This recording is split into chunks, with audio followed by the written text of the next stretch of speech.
नमस्कार साथियों, आज हम बात करेंगे भाई न्यूजीलैंड के बारे में, क्योंकि न्यूजीलैंड एक ऐसी कंट्री बनती जा रही है कि हर आदमी न्यूजीलैंड आसानी से हर आदमी को वीज़ा भी दे रहा है। हर आदमी ये चाहता है कि मैं न्यूजीलैंड जाऊं, लेकिन न्यूजीलैंड का सब कुछ बदल चुका है। वीज़ा, जी हाँ, इसकी बात करेंगे कि सब कुछ बदलने के बाद वीज़ा आसान हो गया या वीज़ा मुश्किल हो गया, कि इनको लोगों को प्रॉब्लम हो सकती है अगर आप जाना चाहते हैं न्यूजीलैंड से रिलेटेड कुछ नई अपडेट है जो जुलाई में, अभी अगर बात करें तो अभी नई जुलाई 2024 से लागू हो गई है कुछ नियम।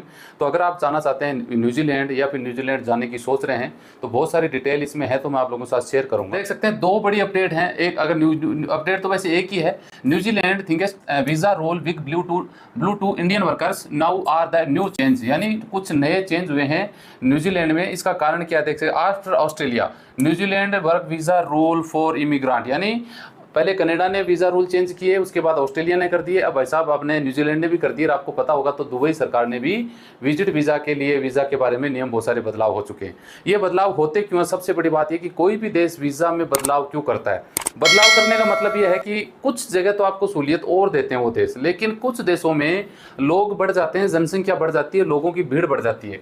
आप यहाँ देखोगे ना, न्यूजीलैंड में made big change visa rule, इसका रीज़न क्या है, इसका है बिगेस्ट इम्पैक्ट क्या पड़ा है इसमें। आप देख सकते हैं इंडियन वर्कर्स पे इसका इफेक्ट पड़ेगा, क्योंकि पिछले साल 2023 में लगभग 1,73,000 migrate workers arrived in New Zealand. समझ रहे हैं, न्यूजीलैंड में 1,73,000 लोग वैसा पहुंच गए। अब बताओ 1,73,000, एक लगभग 2.25 लाख वर्कर पहुंच गए। न्यूजीलैंड है कितना छोटा सा देश है, आपको सबको नक्शा है, आप देख सकते हैं। इधर अगर बात करें तो अफगानिस्तान, इराक, सऊदी अरबिया वगैरह, अल्जीरिया वगैरह है। ये देख सकते हैं, इधर भारत है, छोटा सा दिख रहा होगा, भारत है, भारत के थाईलैंड है, इंडोनेशिया है, ये देखो ऑस्ट्रेलिया है, समुद्र इसके चारों ओर पानी है, और ये है न्यूजीलैंड। ये न्यूजीलैंड नीचे के हिस्से में है, इसके नजदीक ऑस्ट्रेलिया पड़ता है, बाकी ये चारों ओर समुद्र से घिरा हुआ देश है, छोटा सा।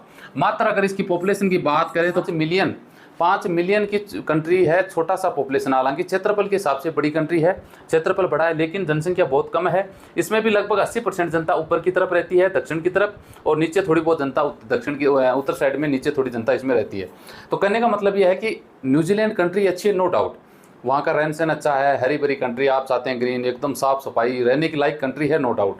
लेकिन ये देश कितने लोगों को जॉब दे सकता है, सोचने की बात है कि 5 मिलियन की पॉपुलेशन का पूरा देश है, और यहाँ पे इतनी अपॉर्चुनिटी नहीं है जितना लोग सोचते हैं। यहाँ पे सबसे ज़्यादा जॉब आपको मिलेगा एग्रीकल्चर में, जिसमें सीजनल जॉब होता है ना, जैसे फल तोड़ना, सब्जी कटाई, ये जो है ना सीजनल खेती बाड़ी से रिलेटेड जितने भी जॉब होते हैं। दूसरा जॉब मिलता है वहाँ पे डेयरी फार्म। यहाँ न्यूजीलैंड में आपको पता है डेयरी फार्म सबसे ज़्यादा होता है, गाय वगैरह जिसको बोला जाता है, पालना, उनका दूध वगैरह है, वो डेयरी फार्म यहाँ पे सबसे ज़्यादा मिलता है। और इसके अलावा जो दूसरे जॉब हैं, लेकिन इतने नहीं है जितनी लोग इस देश में मानते हैं।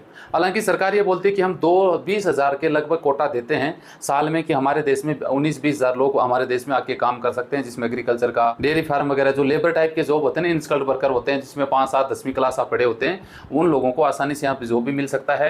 लाख, 1.5 लाख, 2 लाख रुपए तक यहाँ पे आप कमाए जा सकते हैं। लेकिन सोचने की बात है कि सरकार ने वीज़ा में जो नियम बदले, वो क्या नियम बदले, वो आपको जानना जरूरी है। देखिए, कोई भी देश अगर वीज़ा नियमों में बदलाव करता है तो 2 बड़े रीजन वो बताता है। पहला रीजन तो स्वाभाविक सी बात है कि भैया हमारे लोगों को जॉब दिया जाए, क्योंकि ठीक है, धीरे धीरे वहाँ की पॉपुलेशन भी ये चाहती है कि हमें ही जॉब मिले, बाहर के लोग जॉब क्यों करें। तो सरकार पे एक दबाव होता है कि कोई भी बड़े जॉब होते हैं वो हमारे लोगों को यहाँ पे दिए जाए।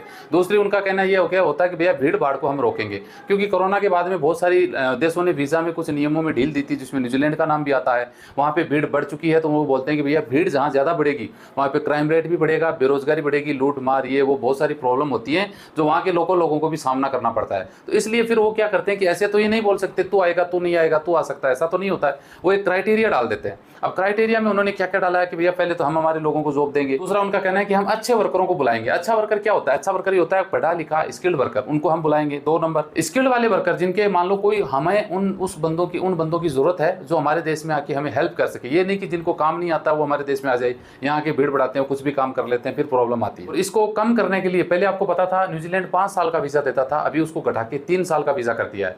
दूसरी बात ये कि जो कम सैलरी कमाते हैं ना, जैसे $29 पर आवर के हिसाब से जिनकी तनख्वाह है, वो भाई साहब आप अपने डिपेंडेंट वीजा पे अपनी फैमिली को, वाइफ को, बच्चों को आप नहीं स्पॉन्सर कर सकते, नहीं बुला सकते। अब दूसरी बात, चौथी बड़ी बात ये होगी, अब स्किल टेस्ट आपको पास करना पड़ेगा। आपको नंबर डालने, बैंड जिसको 4 या 5 बैंड बोलते हैं, 3, 4, 5 बैंड आपको बैंड लाने पड़ेंगे, यानी इंग्लिश आपको आएगी, तो ही आप उस देश में जा सकते हैं। और इसको देखते वहाँ पे जो मैन पावर एजेंसी थी, जो रजिस्टर्ड जो मैन पावर थे, जो लोगों को फ्री मतलब पैसा लेके वर्क परमिट बांटे जा रहे थे। यहाँ से तो आपको पास वर्क परमिट है, आपको लगता है ले भाई मजे बन गए, अपने पास तो वर्क परमिट है, आप जाते ही जॉब लग जाओगे।